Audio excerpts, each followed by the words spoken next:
Hey guys, Dead Ponic here. I just finished watching the first two episodes of the new Ahsoka series, and I gotta say, I'm impressed.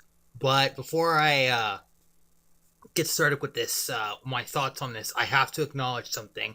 It turns out that Ray Stevenson passed away in May of 2023.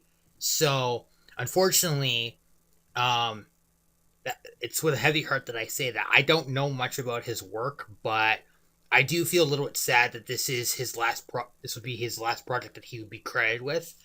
And when you when we get to the part about his role in the show, you'll understand why I have a lot more respect for him than um most other people. So yeah, so the new Ahsoka series is out. The first two episodes dropped not too long ago, like literally yesterday. But the from this point forward, there are going to be spoilers. There are going to be talks about certain plot points in the show. So if you have not seen the first two episodes, do not watch this review. So let's get to the big part, selling point of this whole thing. Ahsoka herself. Now, granted, she's not the same as in TCW or Rebels.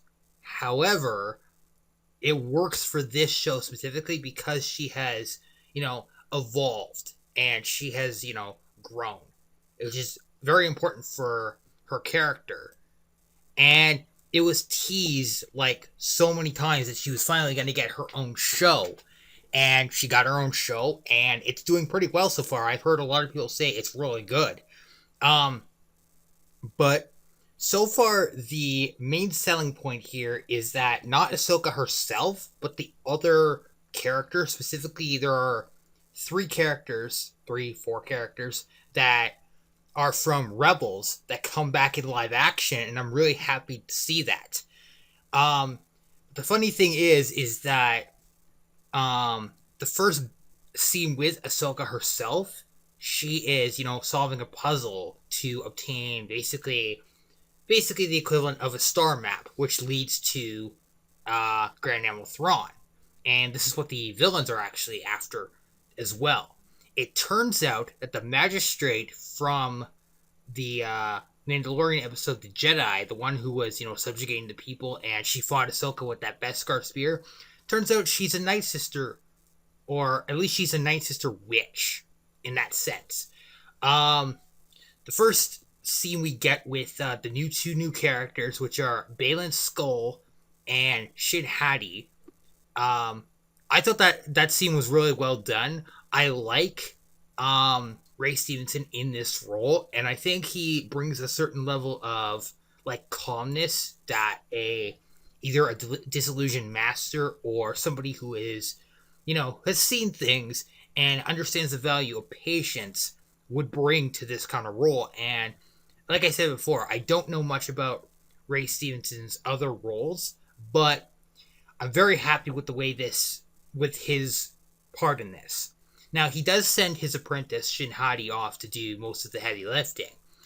Um, and as for her, she kind of strikes me as a Zana character, but I don't know. She doesn't have this. She has like she gives off a little bit of a like a predator's like energy, and but she's not a psychopath, which is interesting.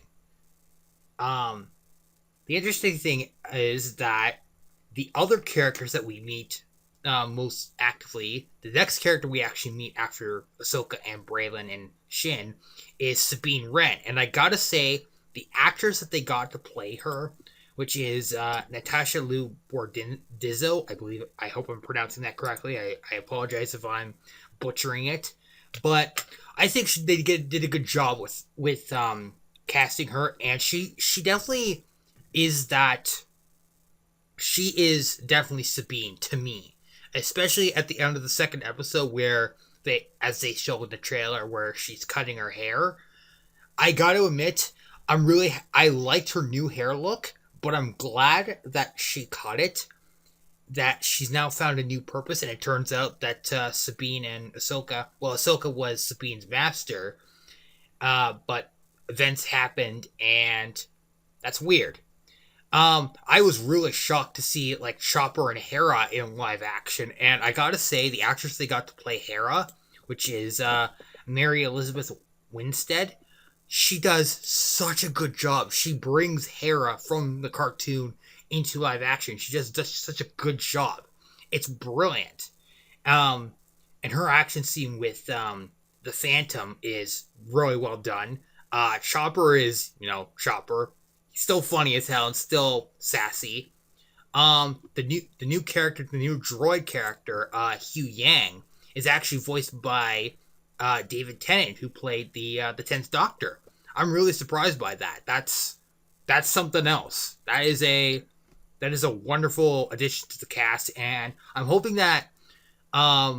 really, really hoping that the next episode that drops next Tuesday will be the first appearance of Lars Mikkelsen's Thrawn, because they've been teasing Thrawn for a while now, and I'm hoping that because Timothy Zahn is actually involved in the project, believe it or not, I'm really hoping they get his character right, and I'm hoping that they stick with the mannerisms that they did with in Rebels, except they kind of, amp them up because it is, for TV and all that. But it's still overall, I gotta say, this show is wonderful. I'm looking forward to the next couple of episodes, and I'm really excited. Um, the the funny thing is that I really enjoy some of the other like minor details that I picked up on. Um, the ship that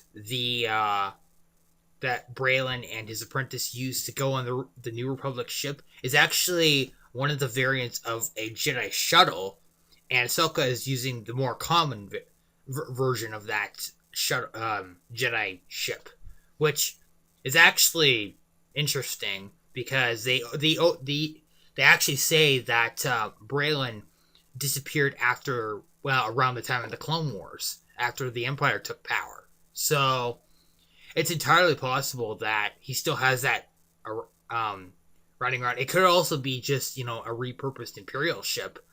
Um, the fact that Braylon, his apprentice, and Morgan Elspeth, who is the magistrate, they're actively working together to find Thrawn is interesting, because you would think that two Force wielders, namely Dark Jedi, wouldn't be teaming up with a Night Sister, former Night Sister, in order to find another villain. It just doesn't seem possible, but they make it work. Um, Sabine's fight when she Ahsoka basically takes the little orb thing to her and says, "Oh, can you decipher it?"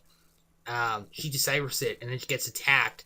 And they make a point of pointing out that Sabine is using Ezra's lightsaber, but Ezra did pass it on to her. So okay, and I was really shocked because I know that they wouldn't kill her off in the first episode, but it she gets stabbed. It's like, oh my god. Now, granted, she hasn't been keeping up on her trading, so it's fine. I mean, I don't have an issue with that. Um, the other character that is kind of mysterious, he has a red lightsaber, and it's definitely an Inquisitor's lightsaber. So this guy, either he has to be an Inquisitor from the Empire when it was around, and now he's part of the Imperial Remnant Alliance, which kind of makes sense. And when you really think about it, while this is all going on, you've got Morgan, you've got Braylon and his apprentice, and they're trying to find Thrawn, and you've got other remnants kind of working together and against each other.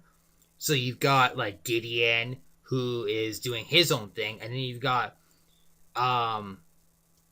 I forget his name, but his last name is Hux. I believe he is General Hux's dad or something. I don't know, but he's kind of working on the military aspect of like what would eventually become the First Order. I have a funny feeling this is going to get very interesting, and I'm really hoping that either in the third or fourth episode they actually like bring in Thrawn and like they get his mannerisms correct.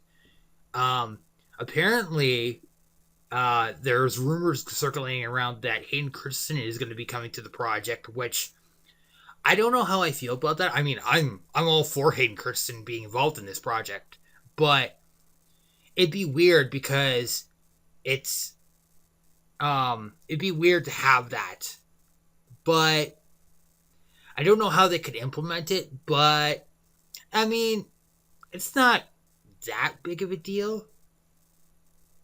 Probably the only thing I would say that really kind of is a bit of a letdown is that, Rosario Dawson, as great of an actor as she is, she doesn't really have the emotional range that I was kind of expecting for her. But the fight scenes and, her sense of like a little bit of panic and the other characters kind of make up for this quite a bit, especially Hera. Like, Hera is just great, and I'm really happy that they did Hera justice in live action, which is really good. It's really hard to translate animation to live action nowadays, but I will continue to you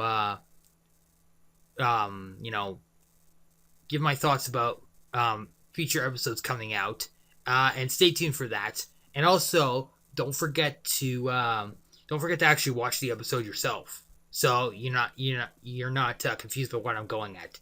Anyway, I'll see you next time.